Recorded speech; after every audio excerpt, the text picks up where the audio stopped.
আসুন একটি ছেলে আর একটি মেয়ের গল্প বলি। যারা কলেজ লাইফে একে অপরের শত্রু ছিল, তারা কিভাবে জীবনসঙ্গী হয়ে 12টি বছর পার করলো, তারই গল্প বলবো আজকে আপনাদের সাথে। গল্পটা ছিল 2013 সালের। তারা একে অপরের সাথে জীবনসঙ্গী হিসাবে আবদ্ধ হয়। আর তাদের পথ চলাটা খুব ইজি ছিল না। একটি বেকার ছেলেকে বিয়ে করা খুব একটা মুখের কথা না কিন্তু। আর সেই হিসেবে এই সমাজে বেকার ছেলে বিয়ে করলে পারিবারিক অনেক সমস্যা থাকে এবং সেখান থেকে মেনে নেওয়ার একটা ব্যাপার থাকে। তো যাই হোক, আজকে আমি আর দুঃখের কথা উঠাবো না, গল্প বলে শুরু করলাম ঠিক আছে, কিন্তু আমাদের কথাই বলি, সেই গল্পে আর না যাই। এরকম দিন যেন আর নাই আসে আমাদের লাইফে।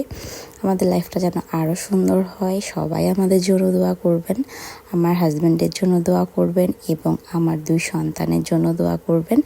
এখন কিন্তু আমরা 2 জন নেই, এখন আমরা 4 জন হয়ে গেছি 12 বছরে। তো আলহামদুলিল্লাহ, আমাদের এই 12 বছরের পথ চলা যেন এইভাবে আরও রঙিন ও সুন্দর হয়। আমি সবসময় এই দোয়াই করি।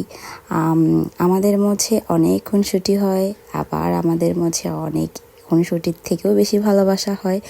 আর এটা আমার অনেক ভালো লাগে, কারণ আমি মনে করি একটা হ্যাপি লাইফে যদি ঝগড়াই না হয় তাহলে ভালোবাসার কোনো মূল্যই থাকে না। ঝগড়া হবে, ভালোবাসা এর থেকে বেশি হবে, এটা আমি বুঝি। তো মাঝে মাঝে আসলে আমার চিল্লাচিল্লি ও সহ্য করতে পারে না, বলে যে চিল্লাচিল্লি করলে আমার ভালো লাগে না, কিন্তু আমি মনে করি যে আমার চিল্লাচিল্লির কারণেই ও বেঁচে আছে, এই জন্য আমার অনেক চিল্লাচিল্লি করতে ভালো লাগে। আর কি বলবো ওর সম্পর্কে, ও খুব ভালো মনের একটা মানুষ।